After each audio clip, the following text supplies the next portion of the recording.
Рамазанның ең соңғы күні бізде осындай түсінік бар, құрметті ағайындар.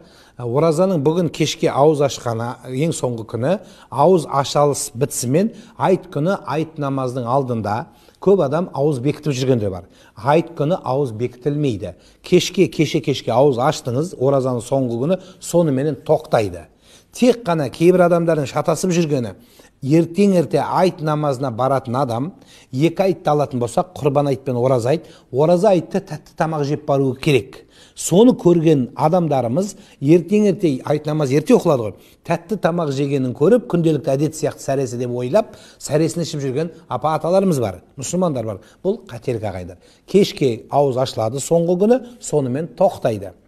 Айттан кейін ұсталатын ораза, айт күндері ораза ұстауға болмайды. Бұл күнә болып есептеледі. Айттың бірінші күні бұл бірінші күн. Ары қарай енді біздің халқымыз 3 күн тойлаған, сондықтан кейінірек Шәуәл күндері жалғасады.